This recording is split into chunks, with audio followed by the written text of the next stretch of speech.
ಲಕ್ಕುಂಡಿ ನಿಧಿ ರಹಸ್ಯ ದಿನಕ್ಕೊಂದು ತಿರುವು ಪಡ್ಕೊಳ್ತಿದೆ. ನಿಧಿಯಲ್ಲ ಅಂದಿದ್ದಂತಹ ಅಧಿಕಾರಿಗಳು ಮತ್ತೆ ಯೂಟರ್ನ್ ಹೊಡೆದಿದ್ದಾರೆ. ಈ ಮಧ್ಯೆ ಕುಟುಂಬಸ್ಥರು ಹೊಸ ಬೇಡಿಕೆಯೊಂದನ್ನೇ ಇಟ್ಟಿದ್ದಾರೆ.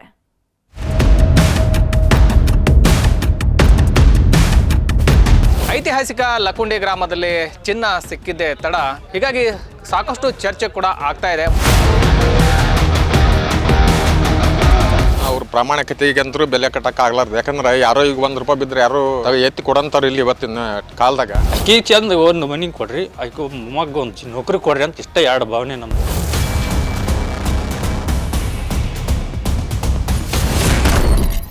ಲಕ್ಕುಂಡಿ ನಿಧಿ ಪುರಾಣಕ್ಕೆ ದಿನಕ್ಕೊಂದು ತಿರುವು. ಚಿನ್ನ ಬೇಡ, ಮನೆ ಬೇಕು, ಕುಟುಂಬ ಯೂಟರ್ನ್. ಗದಗ ಜಿಲ್ಲೆ ಲಕ್ಕುಂಡಿಯ ಭೂಗರ್ಭದಲ್ಲಿ ನಿಧಿ ಸಿಕ್ಕಿದ್ದೇ ಸಿಕ್ಕಿದ್ದು ಇಡೀ ದೇಶದ ಜನರ ಕಣ್ಣು ಚಿನ್ನದ ಮೇಲೆ ನೆಟ್ಟಿದೆ. ಭೂವಡಲಲ್ಲಿ ಫಳಫಳ ಹೊಳೆದ ಚಿನ್ನ ಎಲ್ಲರನ್ನೂ ಬೆರಗಾಗುವಂತೆ ಮಾಡಿದೆ. ಅಬ್ಬಬ್ಬಾ, ಎಂಥ ಜಾಕ್ಪಾಟ್ ಅಂತ ಅದೆಷ್ಟೋ ಜನ ಬಾಯಿ ಮೇಲೆ ಬೆರಳಿಟ್ಕೊಂಡಿದ್ರು. ಆದ್ರೆ ನಿಧಿ ಸಿಕ್ಕ ಕುಟುಂಬ ಯಾವುದಕ್ಕೂ ಆಸೆ ಪಡದೆ ಸರ್ಕಾರಕ್ಕೆ ಒಪ್ಪಿಸಿ ಮಾನವೀಯತೆ ಮೆರೆದಿತ್ತು. ಸದ್ಯ ಇದೇ ಪ್ರಕರಣಕ್ಕೆ ಮತ್ತೊಂದು ಟ್ವಿಸ್ಟ್ ಸಿಕ್ಕಿದೆ. ಇದು ನಿಧಿಯಲ್ಲ, ಪೂರ್ವಜರ ಚಿನ್ನಾಭರಣ ಅನ್ನೋದು ಬಯಲಾಗಿದೆ.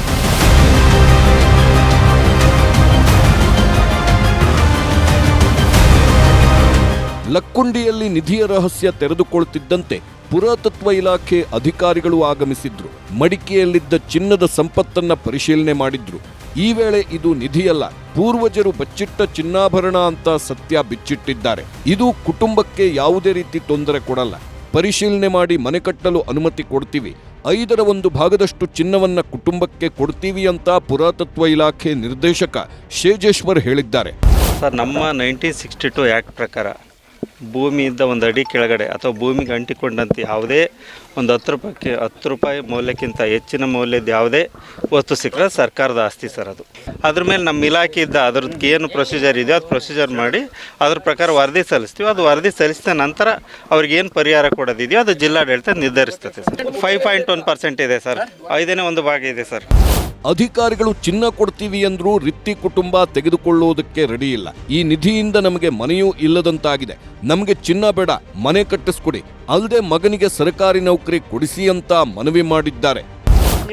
ಅವ್ರ ಬಂದು ನಿಮ್ಮದಾದ್ರೆ ನೀವಷ್ಟು ನೋಡಿ ಅನ್ನೋದಾರಿ ನಾವು ನಮ್ಮದಾದ್ನಿಲ್ಲ ನಮ್ಗೆ ಕೊಡ ನೀವು ಆಸೆ ಹಾಕ್ರಿ, ನಮಗೆ ಬೇಡ, ನಾವು ಅಲ್ಲಿ ಅಂದಾರ ನಾವು ನೇಲ ಕೊಡ್ರಿ, ನನ್ನ ಮನೆನ ಎಲ್ಲ ಜಲ ಮನೆ ಕೊಡ್ರಿ.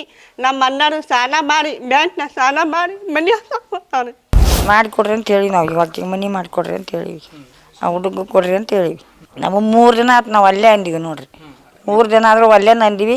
ಆದರೆ ನಿನ್ನೆ ನಾವು ಬಂದು ಅಂದಲ್ಲ, ಅದ ಒಂದು ಮಾತು ಅಂದದ್ದಷ್ಟ ಕರೆಯೋ ನಾವು ಆಕೆಗೆ ಮಗ್ಗ ತಾಯಿಗೆ ಕೊಡೋದ್ರೆ ಪರಿಹಾರ ಕೊಡೋದ್ರೆ ಮನೆ ಹಾಕಿಸಿ ಕೊಡೋದ್ರೆ. ನಿನ್ನೆ ನಿಧಿಯಲ್ಲ, ಅದು ಪೂರ್ವಜರ ಚಿನ್ನಾಭರಣ ಎಂದಿದ್ದ ಕೇಂದ್ರ ಪುರಾತತ್ವ ಇಲಾಖೆ ಅಧಿಕಾರಿ ರಮೇಶ್ ಮೂಲಿಮನಿ ಯೂಟರ್ನ್ ಹೊಡೆದಿದ್ದಾರೆ. ನಾನು ತಪ್ಪಾಗಿ ಹೇಳಿದ್ದೇನೆ, ಚಿನ್ನಾಭರಣಗಳೆಲ್ಲ ನಿಧಿನೇ ಅಂತ ಸ್ಪಷ್ಟನೆ ಕೊಟ್ಟಿದ್ದಾರೆ. ಅಲ್ಲಿ ಸಿಕ್ಕಂಥ ಎಲ್ಲ ಅವಶೇಷಗಳು ಏನದಾವು ಸುಮಾರು 100 ವರ್ಷಗಳ ಮೇಲ್ಪಟ್ಟದ್ದು.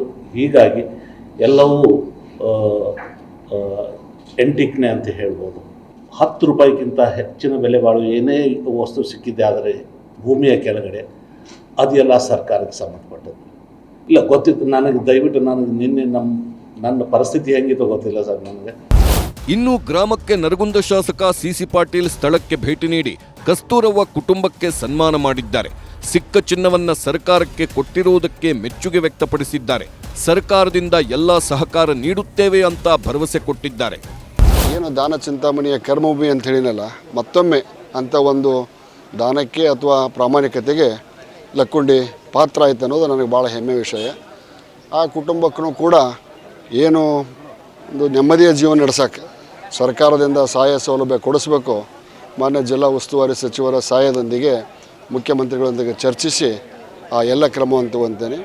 ವೈಯಕ್ತಿಕವಾಗಿ ನಾನು ಕೂಡ ಅವ್ರಿಗೆ ಏನಾದರೂ ಸಹಾಯ ಸಹಕಾರ ಮಾಡುವಂಥ ಪರಿಸ್ಥಿತಿ ಬಂದರೆ ನಾನು ಕೂಡ ಮಾಡ್ತೀನಿ. ಸದ್ಯ ಲಕ್ಕುಂಡಿಯಲ್ಲಿ ಸಿಕ್ಕಿರುವ ನಿಧಿ ಯಾರಿಗೆ ಸೇರಿದ್ದು, ಯಾವ ಕಾಲದ್ದು ಅನ್ನೋದರ ಬಗ್ಗೆ ಅಧಿಕಾರಿಗಳು ತನಿಖೆ ನಡೆಸಿದ್ದಾರೆ. ಒಟ್ನಲ್ಲಿ ಸಿಕ್ಕ ನಿಧಿಗೆ ಆಸೆ ಪಡದೆ ಸರ್ಕಾರಕ್ಕೆ ಒಪ್ಪಿಸಿದ ರಿತ್ತಿ ಕುಟುಂಬದ ಪ್ರಾಮಾಣಿಕತೆಗೆ ಪ್ರಶಂಸೆ, ಸನ್ಮಾನಗಳು ಸಿಕ್ಕಿವೆ. ಈ ಕುಟುಂಬದ ಬೇಡಿಕೆಗಳನ್ನ ಸರ್ಕಾರ ಈಡೇರಿಸುತ್ತಾ ಅನ್ನೋದನ್ನ ಕಾದು ನೋಡಬೇಕಿದೆ.